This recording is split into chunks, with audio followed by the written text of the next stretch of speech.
Are you looking to take your personal finances to the next level? You're in the right place. Welcome to the Monday Money Tip Podcast, presented by I Was Broke, Now I'm Not, with your host, Joseph Sangle. Well, welcome to the Monday Money Tip Podcast, presented by Fully Funded Life. My name is Joseph Sangle, and we are committed to help you, yes you, win with your money by providing right now relevant information to help you in your money journey, to help you be able to apply it today, so you can start making progress right now and into the future. Today's episode is episode number 216. And that is the voice of my co-host, Whitney Purcell. So excited to be able to help you guys today. It is August 22nd. Before we know it, those of my friends in the northern lands are going to start feeling the chill of fall showing up. We can't wait for it. We are in the season of Inferno in South Carolina. It's a fifth season that you may or may not know about. If you live in Texas, you know about it. If you live in Florida, Georgia, Alabama, Phoenix, you definitely know about the deserts of California and Utah. And so hopefully you're having a great day. Thanks for joining us for the podcast. Tell everybody what we're going to be talking about today.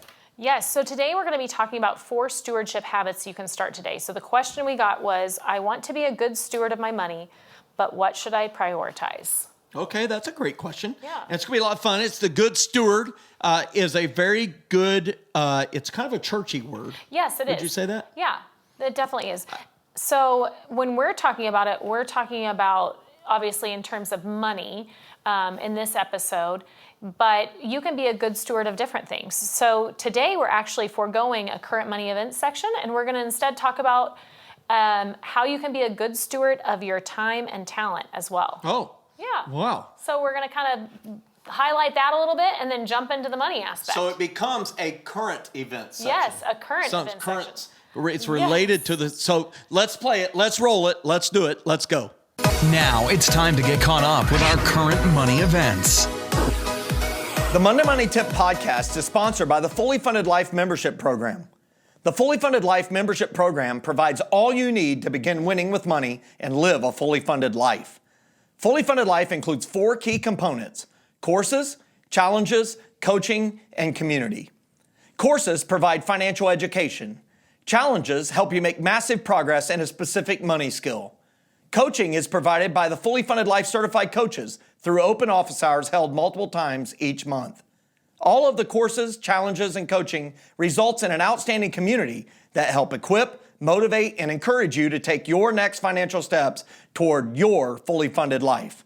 Fully Funded Life, courses, challenges, coaching, community. All that's missing is you. Learn more and receive a special offer for Monday Money Tip listeners today at fullyfunded.life/MMT. That's www.fullyfunded.life/MMT. All right, for today's current, right now, relevant, not money, but maybe not money, but relevant to this podcast event section. Yes. Wasn't that awesome? That was awesome. We're going to be talking about what? Being a good steward. So we're talking about how to be a good steward with not just our money, but how to be someone that has a generous spirit. So being generous with your time and talent as well. And what does that look like? Yeah, so there's 3 T's when we talk about this: as time, talent, and treasure. Mm-hmm. Through the content section of the podcast, we're going to talk about the treasure. Yeah. So let's talk about that time. Let's talk about that talent. Yes. And one of the reasons we're talking about generosity is that there's either a person with a spirit of being a giver, or what's the opposite? If you're an opposite day, what's the opposite of giver? It's a taker. A taker. Yeah, right? Hoarder. A giver and a taker. A hoarder. A giver or a hoarder. A keeper. A keeper. A keeper. Oh, yeah, it could be the opposite of giver. A keeper. A hoarder, a keeper, or a taker. A taker. And so we want to talk about that generosity because for us, money is a resource. We don't believe it is scarce. We don't believe it is fully limited. We don't believe that if we're winning, you can't win, or if you're winning, we can't win. We believe there's enough for everyone. And so it's very important to think about this generosity thing because there are always people that can benefit from you living generously. I benefit from people living generously towards me. I'm sure you have in your life, Whitney. I think I just heard you talking about somebody being generous with sharing, like you're in the midst of moving Yeah. And they're sharing like their basement space to store stuff. Yeah, we had to move, but my apartment wasn't going to be ready. And so instead of having to find like a temporary space to store things, a friend of mine had garage space, and she's like, just come and store it here. Come store a little bit in the basement. Did they stand by and watch you unload it? They jumped in. So they ended up using their time. Yeah, their to time help you. And their space. So, and then, it's interesting. How did it make you feel when they insisted, hey, it's okay to store it here, even for a year or longer? I think it was just something where you feel super loved and cared for. It's a friend of mine that I've known since I was little bitty, but it was not just her, it was her husband too. And they're like, no. Originally the plan was just to store some stuff in the basement. And they're like, oh, you need some place to store the rest of the stuff until the apartment is open? Just store it here. Don't bother doing that. Come here and let's do that. And in addition to that, my brother had reached out to some of his friends that I've known since they were little and said, hey, we need help unloading the van. And we ended up getting on the road earlier than we thought we were going to. And they showed up, and then while they were there, they're like, let us know when you move into your place and we'll come and help you. So it's just this gratitude that you have where it's like, hey, thank you so much. And it makes you want to pay it forward too. Yeah. That's awesome. And so I want you to think today for this current money but not money, time and talent portion event section is think about how you could share your time or your talent generously with someone this week. Cooking for someone, giving a meal to a neighbor. Maybe you have a neighbor who lives alone. Going and sitting on the front porch, having a conversation with them. Today, I went to Sam's Club to buy some batteries. I needed to buy a bunch of batteries. And I happened to see this amazing deal. For $1.50, you could get this giant hot dog and the soda for $1.50. That's amazing. A great deal. And I sat down, and there's this man there who's about the age of maybe my father-in-law. I would say he's in his mid-70s at least. And he strikes up a conversation with me because he saw that I had sauerkraut. And he's like, you must be from up north. That's horrible. And I told him, no, this makes it great. Well, we struck up this conversation, which was a lot of fun. And just having time, like I was really wanting to cut and run. Yeah. But you could tell he wanted to talk. Yeah. So I was generous with my time for about 15 minutes, just sitting there and talking to him. Yeah. And it was a great conversation. Yeah. And so you could do that. You could have a skill like playing piano or singing at a retirement home. With your time, of course, you could mow your neighbor's lawn. You could show up and help build a ramp for somebody who needs some disability access to their home. That stuff is awesome. Yes, a lot of churches are always looking for people to help with service projects because it seems like, they'll know of someone, maybe somebody elderly in the church who needs a project done at their house and they can't do that. And I think, when you look at this, we know with your time and your talent, you could be earning money. So maybe what you're thinking is like, this is foregoing potential revenue in for you in terms of monetizing your time and talent, but giving back and being generous with those things. Well, one of the things I've done is I said, hey, I travel a ton. Like I just travel a ton. I can't commit to weekly ministry at my church just because they need somebody who can commit pretty much every week, and I'm gone so much on weekends. But I said, I want to pour in to youth in our community. Yeah. And so I chose to commit to Boy Scouts. And so my son is in Boy Scouts, so it's a time that we're in the same place together. Yeah. But then I chose to be a leadership position and give back that way. And I've committed to do that and be in a leadership role, probably for 3 or 4 years. And I've already been a part of it for a year and a half. And I love that because I'm giving my time. And every Tuesday night, there I am. And I never look at it as something that, hey, I could do all these other things. I mean, I certainly am thinking of other things I could do. But it gives me great joy seeing these young scouts grow up, mature, develop skill sets that are going to help them through all their life and helping them really achieve the ranks that they want to, perhaps Eagle Scout. And if you've ever looked at what it's required to be an Eagle Scout, it's amazing. And it gives them equipping that is not taught in schools that is quite awesome. Yeah. So current events, think about it. How could you share your time and talent with someone with that position of generosity? It's awesome. Yep. All right, so that leads us into our success story. And today it comes from Amy, who had a budget wake-up call and is now fired up to help friends and family win with their money too. Amy said, "We are in the process of refinancing our house. We will save about $200 a month that we can apply to our debt. With these savings, my student loans and our credit card debt will be paid off this year. Then we will only have one car payment and our mortgage left to pay. My husband and I had a big wake-up call when we started putting our numbers into spreadsheets. We were spending more than $200 a month than we had, and it was mostly on groceries, dining out, and junk for our daughter. We are switching our home and auto insurance to another company and should save about $550 a year. On an additional note, we've gotten fired up about saving money and shared some of the information we learned with our parents who weren't able to attend the FLE. They are now refinancing their house and should have it paid off in about 7 years, making them debt-free before they retire. Thank you for helping us get motivated to get serious about taking control of our finances." That's awesome. We could do an entire podcast episode on this success story. Yes. For real. I know. Like I'm just going to write the things that jumped out to me. And I love it. You know, I hear these success stories as my co-host reads them because I don't want to, read them ahead of time. And this is just incredible because I hear words, a big wake up call. How? They faced reality. They put their numbers in a spreadsheet, and the spreadsheet does not lie. The numbers do not lie.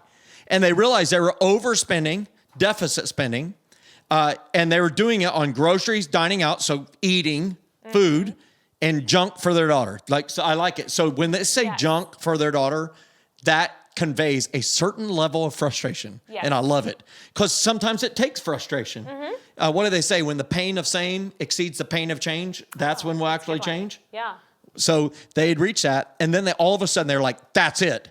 And so what happens? The call to the home and auto insurance, they got fired up. They're repeating that they're fired up, which I love. And they started telling other people, including their parents. Yes. And this is that pour over effect where that catalyst moment. And here's the thing. You want to tell your friends, your family about it when you have this happen because it's so life altering and you want them to experience it too. Yeah. And now their parents got refinanced in such a way that they're going to be debt free on their house when they retire. Yes. How awesome is that? And so here's this family, Amy and her husband. I always wish we could get their other names because it's always like one and the other, but one of them is husband or bride. Amy and her husband came into this event, this FLE. They're doing okay, but they're not. They wouldn't say to anybody, hey, we're killing it. Yeah. And not only they leave there equipped to go start killing it, but they were able to add value to their parents. Yeah. And man, that just adds so much joy to your soul when you know that you have some information you gave someone you love and they start prospering too. That's awesome. Yeah, I love it. We are now fueled up. This podcast is powered by your success. Thanks so much for sending in Amy and unnamed husband. So that leads us into our question for today. It says, I want to be a good steward of my money, but what should I prioritize? What should I that is the biggest, most open-ended question ever. Okay, so here's what we do. We give a framework. And the framework is 6 words, 4 parts, and it rhymes if you say it right. Yes. So it's give, save, invest, plan the rest. So see, it kind of rhymes. Did you hear that? Yeah. Give, save, invest, plan the rest. GSIPTR. It doesn't make any sense. It doesn't spell any special word. It's a terrible acrostic. But GSIPTR, give, save, invest, plan the rest. That if you want to be a good steward of money, you must give, you must save, you must invest, and plan the rest. And then we use the ladder, the I was broke, now I'm not ladder, to help govern and guide what that equals as far as percentages of your income. Yep. Okay, so let's start with the first one. Yeah, so the first one is giving. Okay. And this can be broken down into 2 different parts. And so we usually talk about the first one is tithing, which is giving the first 10% of what you make. Right. And so there's a biblical model for tithing, 1/10 of a whole part. That's when we look at tithing in the Bible, they would bring 1/10 of whatever they produced and they would offer it at the temple. And And then the tithe actually happened before the law was in place. It was in place during the law, of course. And Jesus affirmed it after the law was over in Matthew 23:23, where he said, you should have tithed while you did these other things. And so I would just tell you, people will argue, Christians and non-Christians. And I'll even say it this way, Christians and Christians will argue with each other on tithing is an Old Testament thing, whatever, or should I tithe on the gross or the net, all this stuff. Here's what I would just tell you from my own experience. I have never coached a person who gave 10% and saved 10% and was struggling with money. In nearly 20 years of doing this, I've met people who gave 10% but spent the rest crazily. And I've met people who saved 10% but didn't give. And I've coached them in trouble. I have never, and it may exist, I'm sure it exists somewhere, but I would tell you after the number of years we've done this and the number of people we've met, I would say that's statistically significant. And so I will just say personal story, when I give, and we give substantially more than 10% away, it gives me a greater purpose for winning with our income. And so I encourage you, if you've never tested God in this, if you're not a Christ follower, if you've never just tested yourself in this area of generosity, hey, America is the most generous nation on the planet. Don't let anybody tell you different. It's proven over and over in facts. Give and see what happens. I remember once I met my friend Ben, and he told me that giving is selfish. Really? Yeah. And it was a unique philosophy. He said, well, why do you give? And I was like, well, because it helps other people and because it makes me feel good. And he's like, there you go. Bingo. You give because it makes you feel good. You give because you're selfish. You want to feel good.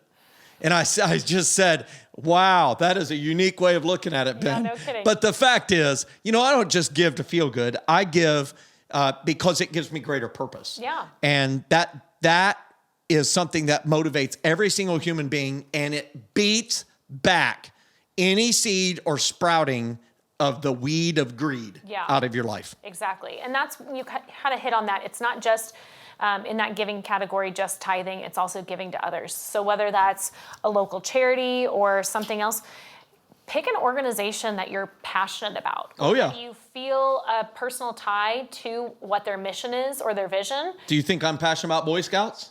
Yeah. Do you think any of my money has went to Boy Scouts? I'm guessing It has happened.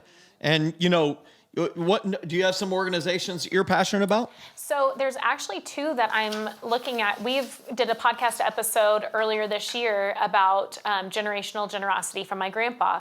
And I wanted to give away 1/10 of what my grandpa gave me. And I've been kind of praying about that over the last year and where I wanted to do that. And one of those is actually the Bible recap with Tara Lee Cobble. So I went through that with 4 friends during COVID, and when there's no Bible study stuff open, and just greatly benefited from it. And they have ones where you can do subscriptions and things like that, but I want to just donate some to her ministry because it touched my heart, and I learned so much about God's word that I want to be able to help her get that out there and have other people do that. That's awesome. Yeah. And that's huge because nonprofits, ministerial organizations, hospital organizations that are nonprofits, we have a free clinic in our town. Most towns have one.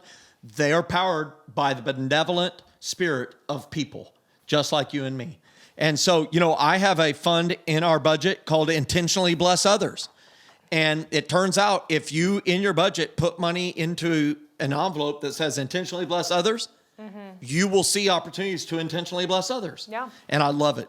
So I encourage everybody to do that. So give. The next one is what? Save. Yeah. So if you're not currently building your savings each month, you need to start. And we talked about this a few weeks ago about how we encourage you to be building up at least 1 month's worth of savings, where it's 1 month's worth of expenses into savings. So that's rungs number 2 and 5 of our ladder. So rung number 2, right after you've written down your plans, hopes, and dreams, is to save 1 month's worth of expenses. And then once you get rid of paying off all your debt and you've started your beginning investing, you build up your savings to a minimum of 3 months worth of expenses. Now, for the average family, that's $10,000 to $20,000 sitting in savings. And that's a huge place for people to arrive at. And I know that somebody listening to this podcast who has, barely able to pay their bills or isn't able to pay all their bills is like, oh my goodness, 10 to 20,000 in the bank just sitting there. Turn off the podcast. That's not going to apply to me. I'm here to tell you, stick with us. We will help you get there. Yep. But let me tell you, when you start giving and you start saving and you make them priorities and you say nothing else is going to happen until those two things take place, man, it causes you to view your money differently. And it allows you to recognize your money has a purpose. And are you going to choose what happens with this, or are you just going to let things happen to you? Yeah. And so you need to save for emergencies. You need to save for those known upcoming non-monthly expenses like property taxes, homeowners association fees, annual insurance bills or semi-annual quarterly insurance premiums, Christmas, back to school supplies, which are happening right now for a lot of people. Save for those. And give, save, and then what's the third one? The third one is invest. And when we're talking about this, one of the great ways to start investing is if your company has a 401k or an alternate retirement matching program, make sure you're taking advantage of that. Absolutely. Because the matching funds are huge for helping you win long term. Way back in the day, 50, 60 years ago, the companies had pensions. Well, pensions became enormously outsized, disproportionately expensive for companies. Plus, many companies raided the pension accounts, and so people's promises weren't even able to be met. Can we say General Motors? Can we say Chrysler? Ford actually did not declare bankruptcy to kill theirs. And so here's what I would just tell you. The 401k, the simple IRA, the 403b, or the 457 plan, man, that company match, that can represent hundreds of thousands of dollars of difference in your retirement if you choose to get the match. But they're not just going to throw it in there. Most of them require you to contribute to get the match. We do at our company. We now require all new employees to start by giving the full amount that would get the match. And then they have to opt out of it because it is so important. And so when you're talking about that, it doesn't have to just be investing for, company match. That's a perfect place to start. But then there's other ways that you can invest too. You've shared before about real estate investment, purchasing additional stocks and things like that. Precious metals. Yes, exactly. I think after you did an episode, bought some gold. Great. We have some small amounts of gold. That's awesome. Yep. I bought a very small, they called it a nugget. It wasn't a nugget. When I was in Alaska on our scout trip, it was awesome. It's so small. Get the microscope out and you might see it. So after you give, save, and you invest, the other three words that rhyme with it is plan the rest. So what is it really saying? It's saying, hey, before you plan the rest, just make sure giving, saving, and investing is automatic. It should just happen automatically. Just don't even think about it. Every month, whenever you get money, I'm going to give some, save some, invest some. If you want some anchors on it, a good guide would be 10% of each of those. 10% to giving, 10% to saving, 10% to investing. And saving and investing are a lot of times thrown about as interchangeable words. Yeah. They're not interchangeable. No. Saving is for protection. It doesn't make a lot of money, but it definitely doesn't lose value. Investing is putting it at risk. It's putting seed in the ground. Saving is putting the seed in the silo where it's safe. The mouse can't eat it. It can't rot. You put seed in the ground, the bird could eat it, the turkey could eat it, the mouse could eat it, it could get frosted, all those different things. Okay, so give, save, invest, and then plan the rest. Yeah. And what do we really mean? What's a one-word answer for planning the rest? Budget. Yes. So we're saying that you need to be budgeting, and you teach a great way to budget, which is income minus outgo equals exactly zero. And that trademark seems counterintuitive, except for the fact that in your budget needs to be your savings and your investing and your giving. So what we're saying, this is what I say, and I see the light bulb moment, is I want people to view savings and investing as a bill or a debt they owe themselves. Yep. Because the government's not going to make you do it. Your kids definitely won't help you do it. Your parents want you to do it. You have to control yourself enough to do that. And there is always 71 things else that you could do with the money. You have to just draw the line in the sand and say, I'm going to give and I'm going to save and invest. And I'm going to tell you why it's important to plan the rest and have that budget. you're listening to this podcast, can we say you're in your 30s? Yes. Yeah. Yeah. I'm in my 40s. There's people listening to this podcast, you're in your 20s. There will be a day when you're in your 70s, the Lord willing. Do right now what your 70-year-old self wants you to do in your 20s. That's good. You're in your 30s. Yeah. Whitney, do today what the 50-year-old version of you, 70-year-old version of you wants you to do right now. Yeah. Because let me tell you, I've met with a lot of the 70-year-old and the 80-year-olds who are like, oh my goodness, I knew it, but I didn't do it. I felt like all these other things are priorities, and I am paying the price now. And they're wholly reliant or mostly reliant upon a paltry Social Security payment and a terrible pension payment. Yeah. And they can pay their bills, but they don't have anything extra. And it's a terrible place for people to be in the wealthiest country with all these options available to them. Exactly. And so I encourage you, give, save, invest, plan the rest. You will never regret it. Yes. And so a couple ways that will help with this, and we've talked about this before, but cash envelopes for impulse categories. So that's one where if you don't trust yourself to not, the swipe or no swiping like you said before, then do cash envelopes for those impulse categories. Right here in my pocket, my cash envelope for the month. It's almost gone, y'all. But let me tell you, I can't overspend this. The debit card hasn't come out of my pocket once this month. There you go. Cash for my spending. There you go. And then it's gone. And it has helped me for Yes. 20 years stick to the plan, the rest, Yes. the budget. And then the other one that we want to talk about is pause before you impulse buy. So wait a day or two to curb your impulse buys. We're in the middle of our spending challenge with Sarah Pearson. Oh, yeah.